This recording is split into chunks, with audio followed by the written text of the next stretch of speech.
pagi teman-teman, ketemu kembali eh, pagi ini dalam pembahasan mata kuliah auditing 2, di mana sebelumnya kita juga telah membahas tentang eh, pemeriksaan kewajiban jangka pendek, kemudian pemeriksaan kewajiban jangka panjang, kemudian pemeriksaan equity pemegang saham, pemeriksaan terhadap siklus pendapatan, eh, kemudian pemeriksaan terhadap siklus pendapatan khususnya tentang cadangan kerugian. Kemudian hari ini kita akan membahas tentang pemeriksaan terhadap siklus pengeluaran, khususnya terhadap pengujian pengendalian, pengujian pengendalian terhadap siklus pengeluaran.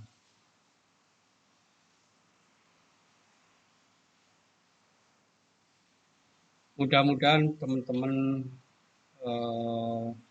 memahami tentang beberapa pertemuan sebelumnya, karena ini adalah sifatnya, ini adalah pemeriksaan ini secara prosedur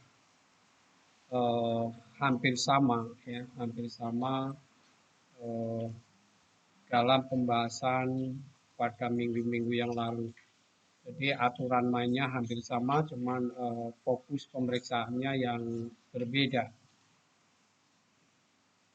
Di mana hari ini kita membahas tentang siklus pengeluaran, terutamanya untuk menguji tentang pengendalian internalnya. Pokok-pokok pembahasan yang akan kita bicarakan pada kesempatan ini meliputi tentang definisi siklus pengeluaran, kemudian tujuan audit terhadap siklus pengeluaran, kemudian perancangan program audit untuk pengujian pengendalian terhadap siklus pengeluaran, kemudian nanti juga akan belajar tentang perancangan program audit untuk pengujian pengendalian transaksi pembelian. Kemudian salah saji yang potensial untuk transaksi pembelian, kemudian kita juga akan belajar tentang aktivitas pengendalian dalam sistem informasi akuntansi, khususnya untuk transaksi pembelian. Kemudian kita juga akan belajar tentang program kerja, program audit untuk pengujian pengendalian transaksi pembelian.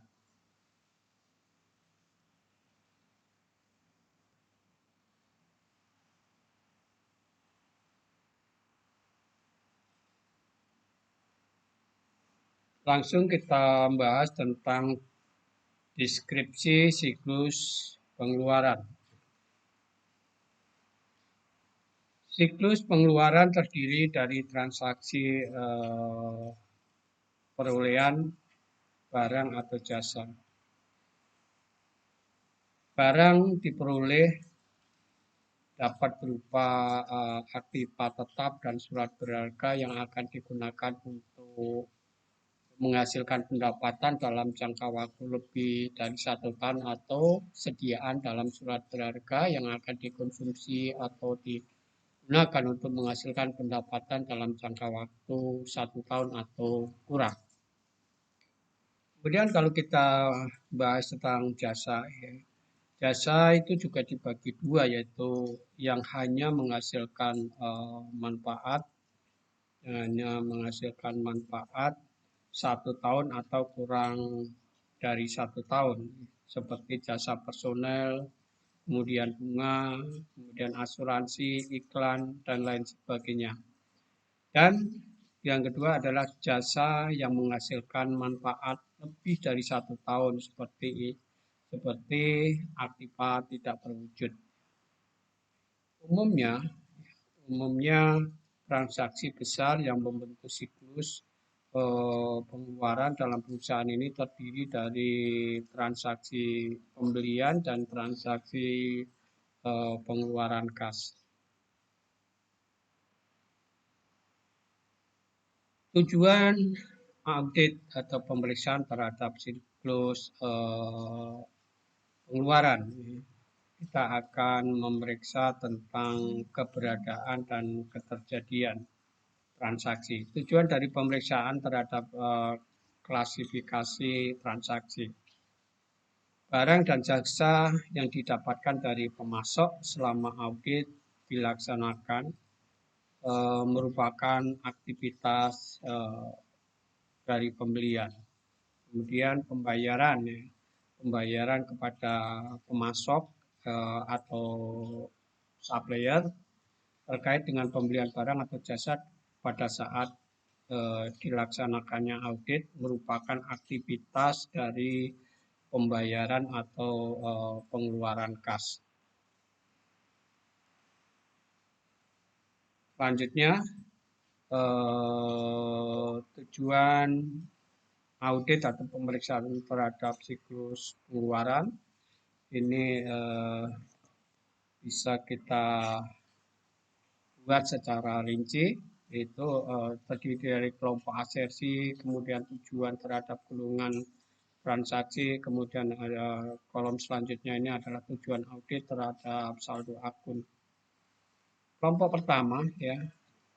pertama ini tentang keberadaan atau keterjadian. Tujuan audit terhadap kelompok ini adalah kita harus meyakini bahwa transaksi pembelian yang dilakukan oleh klien kita, transaksi pembelian ini mencerminkan barang dan jasa yang baik yang diterima dari pemasok atau supplier selama periode audit. Kemudian transaksi pengeluaran kas ini juga mencerminkan pembayaran yang dilakukan kepada pemasok selama periode audit. Tujuan audit terhadap saldo akun ini atau perkiraan ini adalah utang usaha yang dicatat mencerminkan jumlah kewajiban entitas yang ada pada tanggal neraca. Kemudian aktiva tetap mencerminkan aktiva produktif yang masih dimanfaatkan pada tanggal neraca. Aktiva tidak terwujud ini mencerminkan aktiva produktif yang masih dimanfaatkan. Jadi baik untuk aktiva tetap terwujud maupun tidak terwujud ini adalah merupakan aktiva produktif yang dimanfaatkan pada saat tanggal neraca. Lanjut kita ke kelengkapan.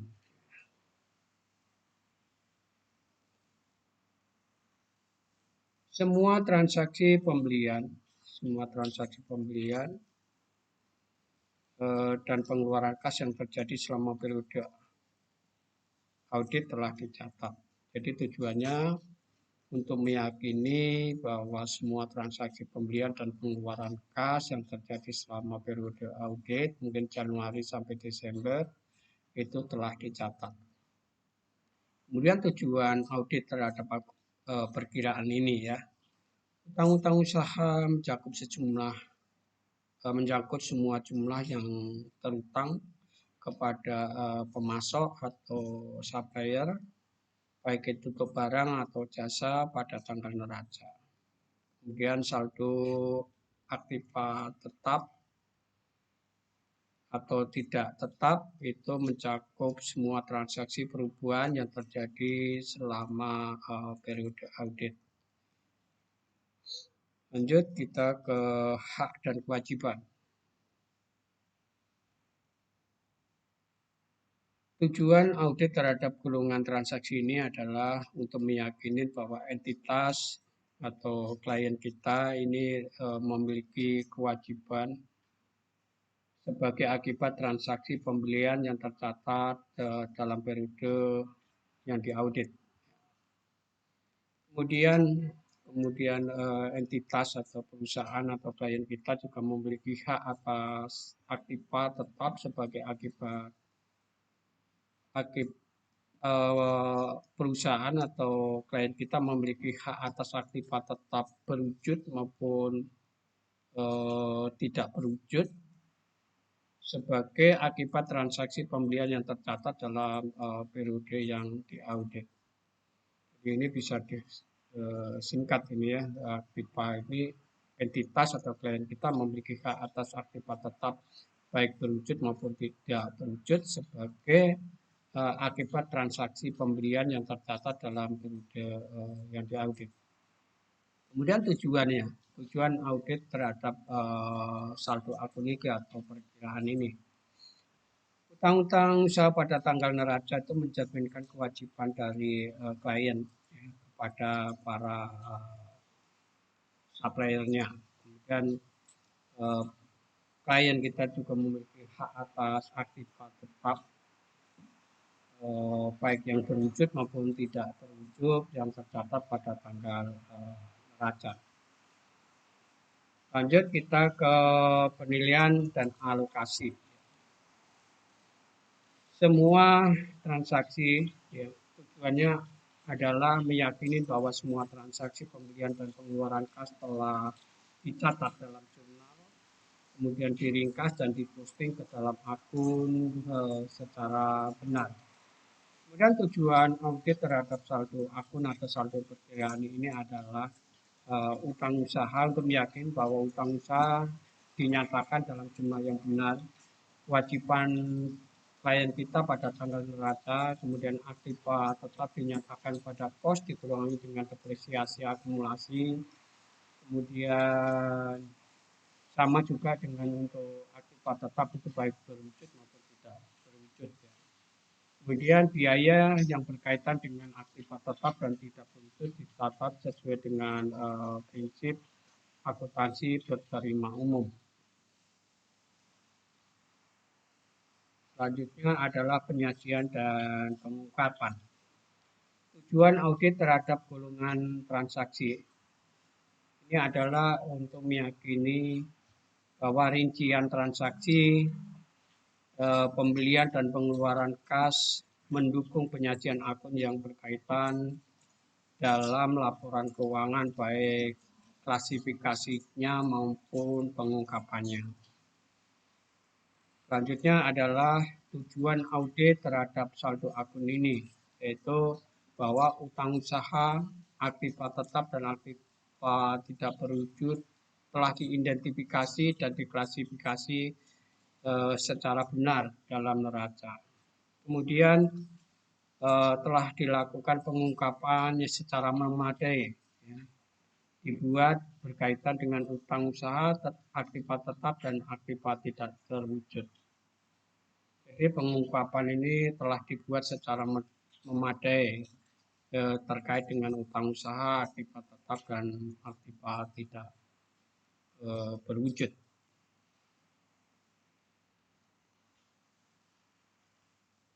Selanjutnya tentang perancangan program audit untuk pengujian pengendalian terhadap siklus pengeluaran. Uraian tentang rancangan program audit dalam pengujian pengendalian terhadap bermacam aktivitas yang membentuk siklus pengeluaran dibagi menjadi beberapa tahapan, yaitu fungsi yang berkaitan ya, dengan siklus pengeluaran, kemudian beberapa dokumen yang berkaitan, kemudian catatan akuntansi, kemudian bagan alur atau air, mengenai sistem informasi akuntansi, kemudian ada prosedur audit, salah satu yang berpotensi dan aktivitas pengendalian yang akan dipakai oleh auditor dalam melakukan pengujian pengendalian. Selanjutnya itu tentang uraian mengenai pengendalian yang dibutuhkan. Kemudian penyusun program audit untuk dilaksanakannya, pengujian pengendalian terhadap aktivitas yang berkaitan. Kemudian uraian mengenai program audit, yang akan dilaksanakan untuk pengujian pengendalian pada aktivitas yang berkaitan. Ya, alurnya seperti ini ya, teman-teman bisa baca ya. Pertama itu dalam pelaksanaan aktivitas pembelian harus memahami sistem informasi akuntansi terkait pembelian. Kemudian setiap aktivitas pembelian dan pengeluaran kas ditentukan berdasarkan kemungkinan terjadinya salah saji, kemudian dalam mendeteksi dan mencegah terjadi salah saji. Pada aktivitas pembelian dan pengeluaran kas perlu ditentukan pengendalian yang tepat. Kemudian dalam mendeteksi transaksi pembelian perlu ditentukan prosedur audit yang akan digunakan. Selanjutnya adalah membuat susunan program audit yang akan dilaksanakan untuk aktivitas pembelian dan pengeluaran kas.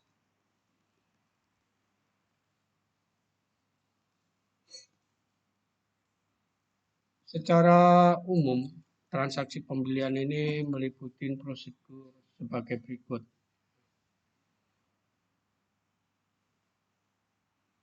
Bagian gudang mengusulkan pembelian ke bagian pembelian. Kemudian bagian pembelian melakukan penawaran dengan harga dari beberapa pemasok. Kemudian dipicing, ya, dipilih mana yang lebih bagus, yang lebih menguntungkan. Kemudian bagian pembelian menerima penawaran terkait dengan harga yang diajukan para pemasok. Kemudian ini memilih atau yang tadi melakukan pitching harga. Bagian pembelian mengajukan pemesanan kepada pemasok yang terpilih, kemudian bagian penerimaan melakukan pemeriksaan dan penerimaan barang yang telah dikirim dan lain sebagainya. Ini adalah alurnya.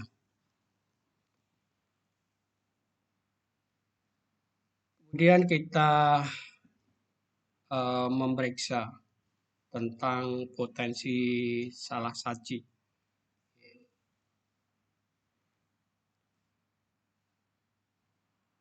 Tahap pertama adalah tahap transaksi atau pada saat permintaan pembelian. Salah saji potensial ini terjadi terhadap kuantitas barang yang diminta tidak sesuai. Ya. Kuantitasnya misalnya dia minta 100 ton, ya, yang dikirim mungkin 900 atau 800 ton. Ya. Kemudian pengendalian yang dibutuhkan, melakukan otorisasi untuk barang-barang yang dibeli. Jadi seperti di kasus sebelumnya, otorisasi ini dilewati. Seharusnya mendapat persetujuan tapi mereka dilewati. Jadi pada saat pembelian bisa juga dipecah-pecah ya karena pemilik kewenangan ini ada benturan kepentingan atau memang dia ada utang budi dan lain sebagainya sehingga nggak perlu minta sampai persetujuan atasnya sehingga pembelian itu dilakukan dipecah-pecah sesuai dengan kewenangan mereka. Kemudian pada tahap ini juga dilakukan pengujian pengendalian untuk melakukan interview. Jadi auditor kita itu harus melakukan interview terkait dengan prosedur dan otorisasi pengajuan barang. Jadi kalau teman-teman nanti ditugaskan ya untuk memeriksa transaksi pembelian ya untuk mengecek salah saji, maka teman-teman juga harus melakukan interview kepada pejabat ya, terkait untuk mengetahui prosedur dan pembagian kewenangan. Prosedurnya bagaimana, terus persetujuan otorisasi kewenangan untuk pembelian itu sampai seberapa besar. Untuk mungkin bagian manajer, kepala divisi, direktur, dan lain sebagainya tentu ada aturannya. Kemudian di tahap transaksi, membuat surat order untuk pembelian. Ini biasanya juga ada potensi untuk salah saji. Salah saji potensi adanya tujuan pembelian barang yang tidak seharusnya. Kemudian pengendalian yang dibutuhkan, setiap melakukan pembelian barang harus disertai dengan POM ya, yang telah diotorisasi terutama untuk pembelian dengan pembayaran tunai. Kemudian pengujian pengendalian yang dilakukan. Untuk pembelian tunai dilakukan pemeriksaan mengenai tanda pelunasannya. Jangan sampai setelah dibayar nanti dibayar lagi. Jadi bukti-bukti pembayaran itu harus dicap paid atau lunas sehingga tidak diuangkan dua kali.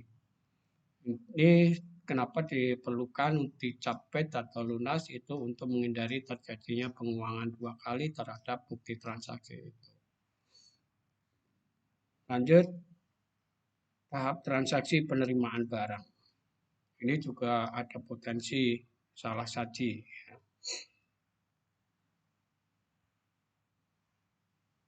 Tahap transaksi penerimaan barang salah saji potensial ya. Sebelumnya tidak ada pemesanan untuk barang yang diterima. Jadi mereka nggak pesan, tetapi tiba-tiba ada barang dikirim. Pengendalian yang dibutuhkan adalah setiap melakukan penerimaan pemesanan barang harus disertai dengan POM, order barang yang telah disahkan. Jadi setiap penerimaan barang, penerimaan pemesanan, mereka harus disertai POM, ya. Formulir order barang yang telah disahkan.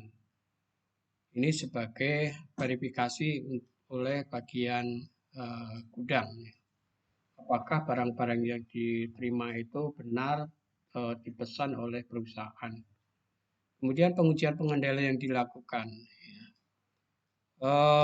Mereka harus melakukan pemeriksaan yang berkaitan dengan penerimaan barang disertai dengan surat order pembelian.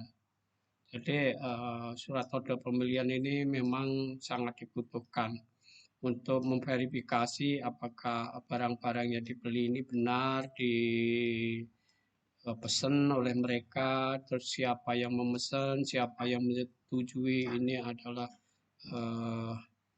bukti sebagai verifikasi yang digunakan oleh bagian gudang untuk mengecek apakah barang yang diterima itu adalah benar-benar dipesan. Ya.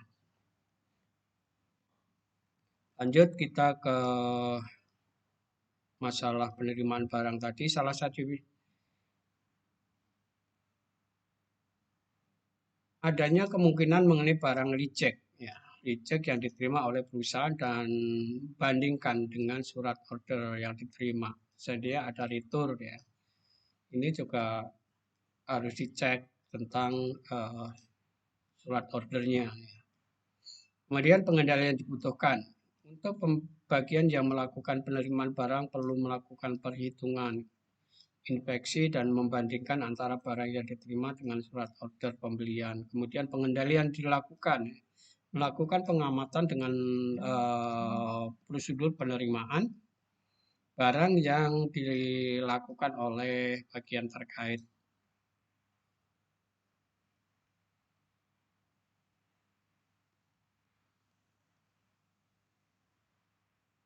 Kemudian salah saji dalam tahap penyimpanan barang. Salah saji potensial di tahap ini, bagian gudang bisa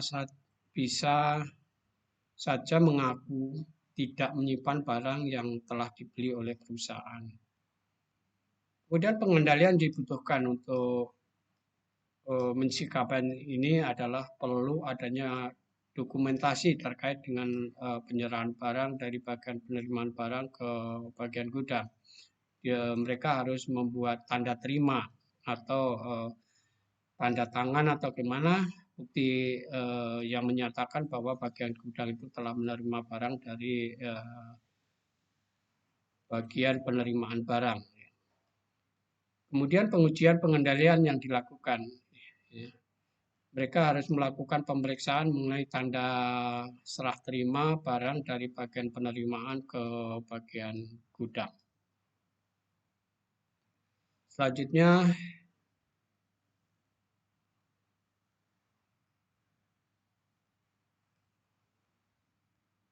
adalah tentang tahapan transaksi untuk pengeluaran kas. Ini juga berpotensi adanya salah satu potensial. Salah satu potensial ini ditemukan adanya cek ya, untuk pembelian yang tidak disahkan. Jadi ini ada pembelian fiktif ya, atau pembelian rekayasa. Pengendalian yang dibutuhkan adalah penandatangan cek harus mereview bukti kas dan kelengkapan dokumen yang terkait. Jadi dia bagian keuangan, dia harus memeriksa atau mereview tentang dokumen-dokumen pendukung yang digunakan untuk bukti penggunaan dari cek tersebut. Pengujian pengendaliannya, ya, dia harus melakukan pengamatan prosedur terkait. Salah satu potensialnya adalah adanya transaksi kas yang keluar lebih dari satu kali. Jadi ini satu transaksi bisa dibayar lebih dari satu kali, sehingga seharusnya bisa terdeteksi dengan cara melakukan pembubuhan cap lunas atau PET, atau di dalam sistem mereka kalau mereka menginput dengan nomor PO atau bukti tagihan yang sama langsung reject. Selanjutnya adalah pengendalian yang dibutuhkan untuk bukti kas keluar yang tidak dibayar diberikan cap lunas sertai dengan bukti yang mendukung. Pengujian pengendaliannya melakukan pemeriksaan terhadap bukti kas yang tidak dibayar dan diberi cap dan diperiksa juga bukti pendukung yang berkaitan. Kemudian aktivitas pengendalian dalam sistem akuntansi. Setiap pembelian harus dilakukan otorisasi, baik umum maupun khusus. Surat permintaan pembelian yang telah disahkan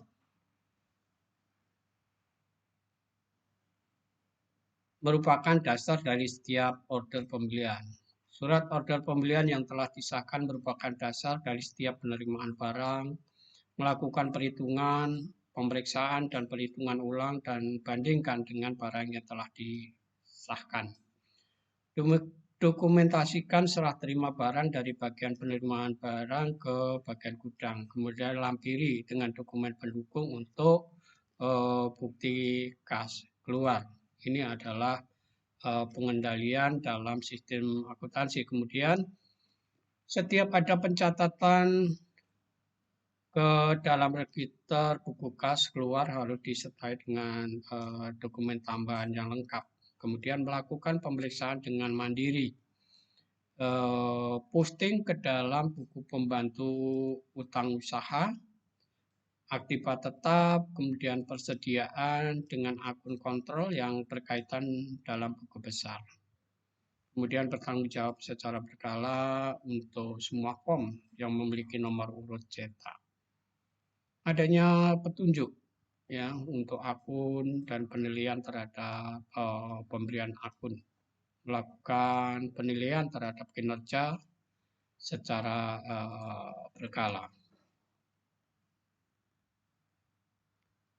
Kemudian menyusun program audit untuk pengujian pengendalian transaksi pembelian, prosedur audit tentang keberadaan keterjadian.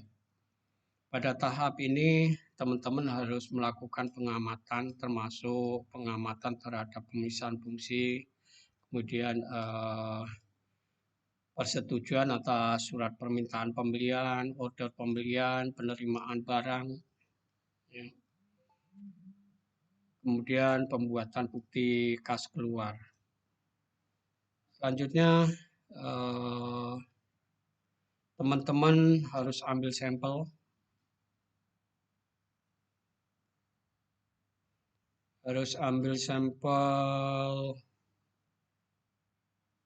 transaksi pembelian dari register kas keluar dan lakukan verifikasi terhadap tanggal, kemudian nama suppliernya, jumlah uang dan nominal apa kuantitas, kemudian lakukan pemeriksaan terhadap bukti kas keluar, kemudian laporan penerimaan barang, surat order pembelian yang telah diautorisasi, kemudian surat permintaan pembelian yang telah diautorisasi, dan faktor dari pemasok atau supplier.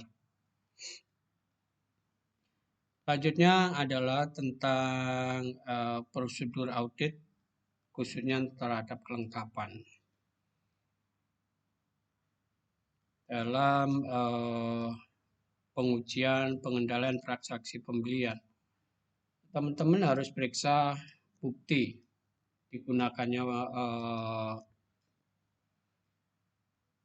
formulir bernomor urut ya, tercetak dan pertanggungjawaban pemakaian form seperti surat order pembelian, kemudian laporan penerimaan barang, bukti kas keluar, dan lain sebagainya.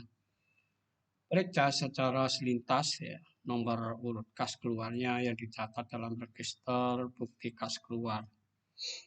Kemudian ambil sampel bukti kas keluar yang disetujui dan lakukan pengusutan ke dokumen dan catatan akuntansi, terutama ya, yang terkait dengan laporan penerimaan barang, faktur dari pemasok, kemudian surat order pembelian, dan pencatatan ke dalam register kas keluar.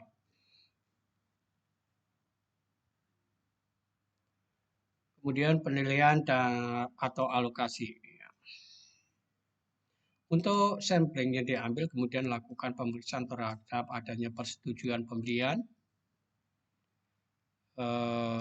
Untuk setiap transaksi pembelian, pengecekan independen terhadap pencantuman harga barang dan keakuratan perhitungan dalam bukti kas keluar. Teman-teman juga harus periksa apakah adanya pengecekan independen terhadap posting ke buku pembantu dan jurnal untuk memperoleh keyakinan bahwa tidak terjadi kekeliruan posting baik dalam jumlah nominal maupun dalam memasukkan ke perkiraan atau akun.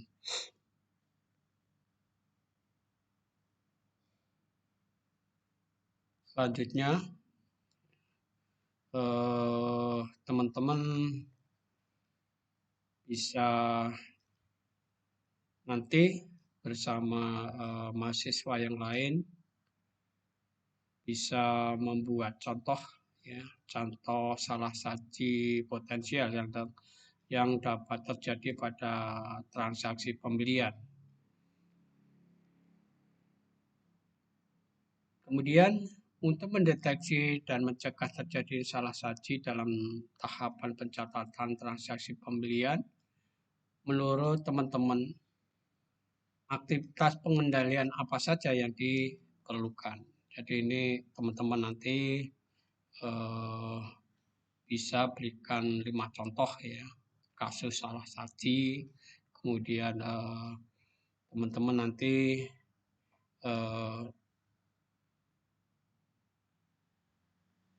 bisa memberikan saran aktivitas pengendalian apa saja yang diperlukan agar terjadinya salah saji yang sebagaimana teman-teman contohkan itu tidak terulang kembali di masa akan datang. Oke, teman-teman, dari pembahasan sebagaimana di atas dapat kami rangkum ya, bahwa siklus pengeluaran terdiri dari sistem pembelian dan sistem pengeluaran kas, baik itu kredit maupun cash. Perancangan program audit untuk pengujian pengendalian berbagai sistem informasi akuntansi yang membentuk siklus pembelian dilaksanakan melalui 5 tahap ya. Pemahaman terhadap sistem informasi akuntansi, pelaksanaan transaksi, kemudian penentuan kemungkinan salah saji potensial dalam setiap tahapan pelaksanaan transaksi, kemudian penentuan aktivitas pengendalian yang diperlukan untuk mendeteksi dan mencegah terjadinya salah satu potensial dalam setiap tahapan pelaksanaan, kemudian penentuan prosedur audit untuk mendeteksi efektivitas aktivitas pengendalian. Yang terakhir adalah menyusun program audit atau langkah-langkah yang diperlukan untuk pengujian pengendalian terhadap transaksi. Oke, itu aja teman-teman yang bisa saya sampaikan. Mudah-mudahan dalam pembahasan yang singkat ini teman-teman bisa mengambil intisarinya sehingga tidak pulang dengan percuma, memahami dan mengerti tentang apa yang dibahas pada hari ini, yaitu tentang audit terhadap siklus pengeluaran, khususnya tentang pengujian pengendalian, di mana hari ini kita membahas tentang definisi siklus pengeluaran, kemudian tujuan audit terhadap siklus pengeluaran, kemudian perancangan program audit untuk pengujian pengendalian terhadap siklus pengeluaran, kemudian perancangan program audit untuk pengujian pengendalian transaksi pembelian. Kemudian kita tadi juga telah belajar tentang salah satu potensial untuk transaksi pembelian, kemudian juga aktivitas pengendalian dalam salah satu informasi akuntansi pembelian, kemudian tentang audit program untuk pengujian pengendalian transaksi pembelian.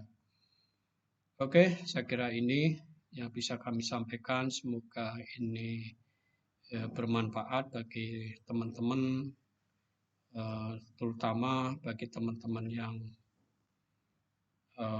ditugaskan untuk pemeriksaan siklus pengeluaran. Seperti yang saya sebutkan pada pertemuan-pertemuan sebelumnya, bahwa apa yang kita bahas hari ini adalah bukan suatu hal yang kaku, tapi ini hanya dasarnya, sehingga teman-teman nanti juga pada saat terjun di lapangan perlu dilakukan pengembangan dan disesuaikan dengan kondisi yang ada di lapangan. Jadi audit program sebagaimana kita bahas di bawah itu bukan sifatnya baku. Jadi nanti akan dikembangkan, terutama karena saat ini adalah sudah semua digital. Tentu pendekatan yang dilakukan untuk melakukan pemeriksaan siklus pengeluaran juga akan berbeda dibanding dengan pada saat kita memeriksa perusahaan-perusahaan yang masih bersifat semi computerized. Ya. Oke, saya kira itu aja. Semoga bermanfaat sekali lagi, dan sampai bertemu di pembahasan selanjutnya, yaitu nanti kita akan membahas tentang pemeriksaan terhadap siklus pengeluaran kas. Oke, sampai jumpa dan sekali lagi selamat pagi.